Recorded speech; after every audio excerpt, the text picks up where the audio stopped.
In order for a tumor to grow, it needs to draw up food it likes. So if you're still living in a toxic situation, you're doused with lots of dioxins of different varieties, different kinds, fernans in the air, chemical sprays. Maybe you live someplace and they spray all the time. Try to get the schedule so you don't get sprayed and hit. All the different names. If you want a weed killer, you get a bug spray. A wasp killer, and you go and get your can of wasp killer and you're spraying it. If this keeps on adding up, along with makeups that aren't natural, as long as creams that aren't natural in certain ways, hair care products, hair dyes, all the different chemicals and solvents and different varieties, perfumes are one of the worst.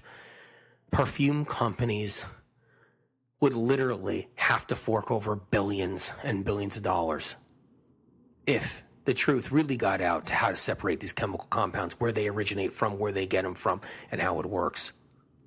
Like I said before, it wouldn't be an asbestos fund of 30 billion. If you add it all up, it would be way above the country's, the country's debt of 20 trillion.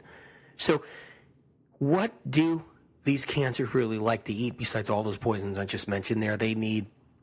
If a cancer becomes a tumor and it's a mix of human cells and viral cells, it's going to need the food you're eating.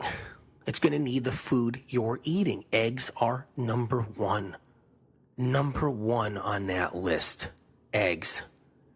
Now, I would love an egg just as much as anybody else. I talk about that so many times. People are happy when you make them eggs. And I get it. If you got nothing else to eat and that's all you got to eat, then, work on some supplements. I get it. If you're trying to take care of yourself and eggs is all you got, I get it. I'd rather have you do something else like brown rice over eggs. If we could, maybe get brown rice. It won't feed a cancer. I'm just letting you know. Whatever your belief system is on a grain, that's not the one that feeds cancer. But I will tell you this, that corn does feed cancer, and that information is correct out there. Been saying that forever. GMO corn will feed cancer, without a doubt. GMO canola oil, I would probably even steer clear. If you're worried about cancers or something, steer clear from them. But eggs, that's the top of the heap right there. And that's recommended all the time to everyone, whatever kind of illness right now these days. Eggs, it's good for you. It's got the omega-3s, all that. But no, egg material in eggs, hormones in natural organic eggs, hormone-free eggs still have hormones. Eggs are a ball of natural hormones from the chicken. I'm not talking about injected hormones. I'm talking about organic natural hormones. And those feed cancers like nothing else does. And they drive right up the tentacles, right up the angiogenesis, right into precancer cells, which are virus cells turning into some kind of cancer, right in. And they just consume it. They love eggs. Viruses love eggs a whole bit. That's why you can beat your Epstein-Barr anytime. You can kill your Epstein-Barr anytime. You just get the viruses under control, knock them down. So you got to look out for that. Dairy products are another thing. That's number 2. Dairy products. Milk, forget it. Goat's milk, forget it. Cheese, forget it. Okay, kefir, forget it. Yogurt, forget it. Anything else I forget? Cream in your coffee, forget it. And coffee's not even great. If you got to dealing with a cancer, coffee ups up the adrenaline, gets the adrenaline pumping. And then if you got cream in your coffee, you could be feeding some cells. So it's just not even good. I mean, if you're really not worried, you don't have anything going, yeah, you can enjoy a cup of coffee, I guess. Why not? But the bottom line is, it's the foods that I'm talking about get driven up into the tentacles and get into it. And here's another thing that you got to know about. Protein.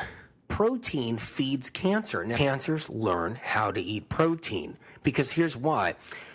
Protein doesn't digest so easily in us.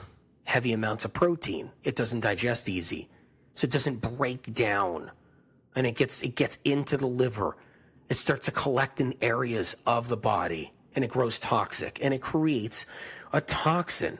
So protein, undigested, denatured protein, because it becomes denatured for a multitude of reasons, and it releases a chemical that cancers love to feed on. So if you're into, all protein, nothing but protein, you're in the wrong game.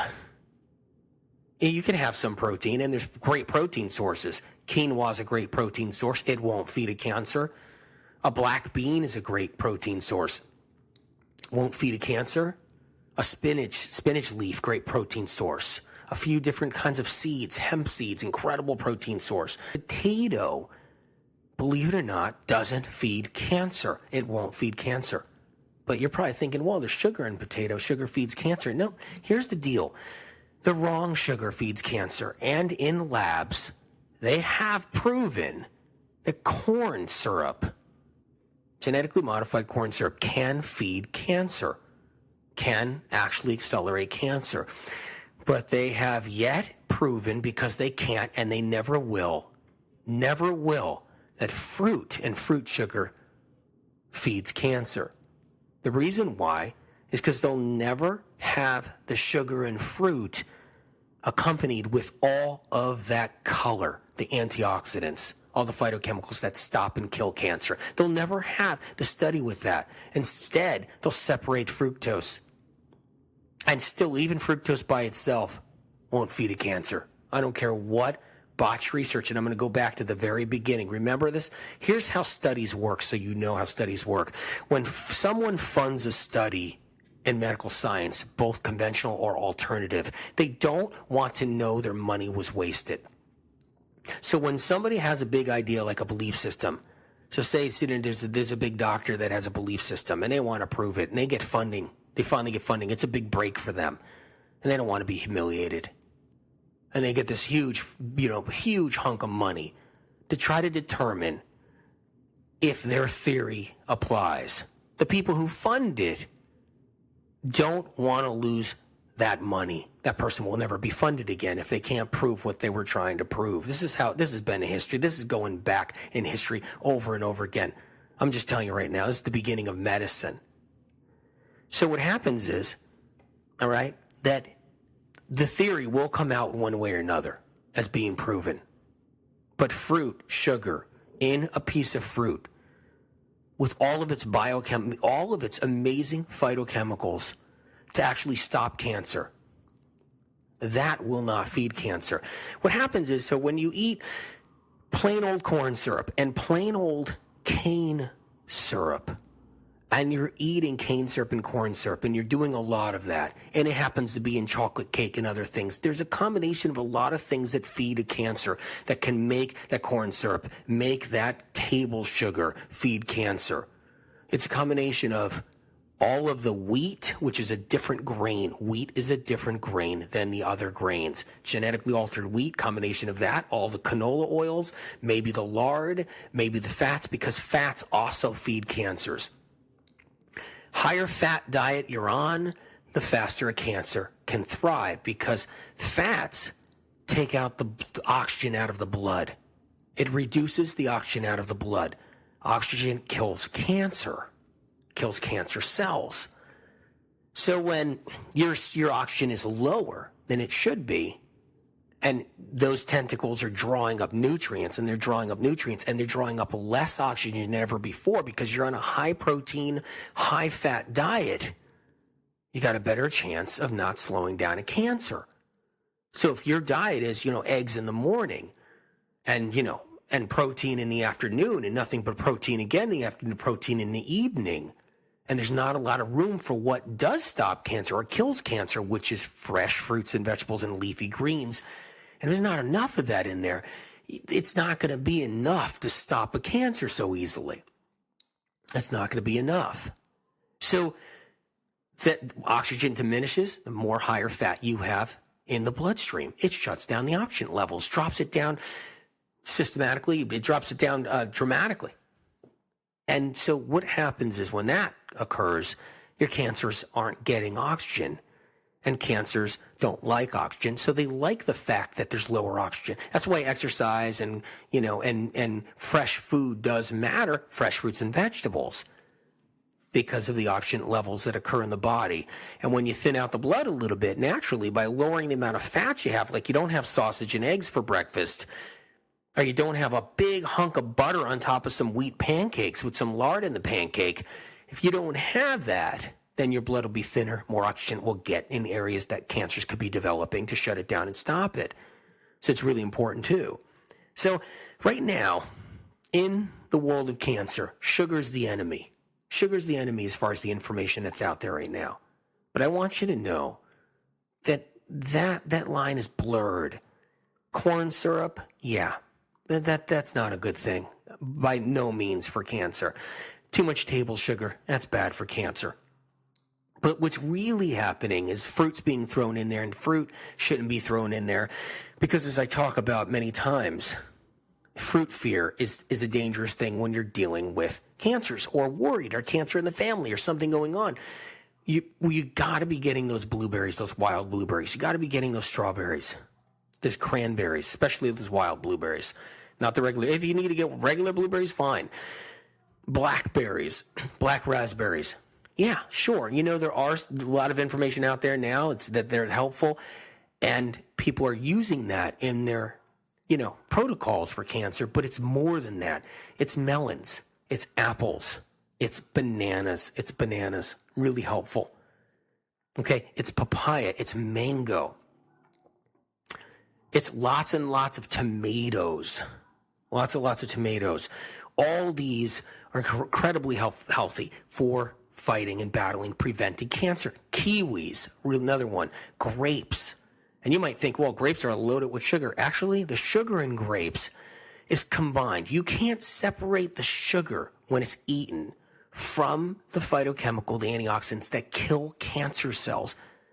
So what happens is when you eat a grape, the sugar is going to go up the tentacle, up the angiogenesis travel, the blood vessel, and it's going to go into the tumor with something that the tumor cannot tolerate, which is what's in the skin of the grapes. It's what's in that skin of the grapes or in a raisin. And that's dimethyl resveratrol. Different subgroups of dimethyl resveratrol that aren't even calculated or on any, the labs haven't even figured it out that there's all kinds of different subgroups from dimethyl resveratrol all on its own. And goes up into the tumor. And it starts to kill the tumor, starts to trigger off an anti-tumor shrinking chemical that is inherently in your human cells. So even though your human cells might have been mutated to such a point, combined with the viral cell mutating, becoming cancerous, and them both joining and being inside of a living tumor that's growing, even with that, there's still something you can't break that's in that human cell inside of a cancerous tumor. There's something you cannot break. And it's information. There's information. There's a chemical compound that stays in that human cell that can be triggered to start shrinking a tumor. And it takes exactly those kinds of foods to help someone fight the fight, along with whatever else they're doing or choosing to do in life, whatever really good cancer clinic they found or alternative cancer clinic they found and everything else. But the foods matter. They matter so greatly. And the same thing with the wild blueberry. It has these chemical compounds, these subgroups off the dimethyl resveratrol, these subgroups that trigger off that chemical compound in a human cell that's been already denatured and mutated to the point where it's a cancer cell growing into a tumor and multiplying and growing and growing and growing. So fruits and vegetables are critical. If you can't handle any fruit for some reason and you're worried about it, then you just bring in more vegetables then and more greens and maybe some red bell peppers and orange bell peppers. Bring in some more different foods. If you can, bring in the turmeric. That's really important. Celery is important. Celery juice is important. Very helpful. I talk about it all the time. Heavy metals. Get out the heavy metal detox that we talk about, which is the spirulina. Spirulina is a great weapon as well. Barley grass juice powder, a great weapon. Wheatgrass juice. Wheatgrass is incredible. There's if you have a way of getting wheatgrass and juicing fresh wheatgrass, that helps fight the fight.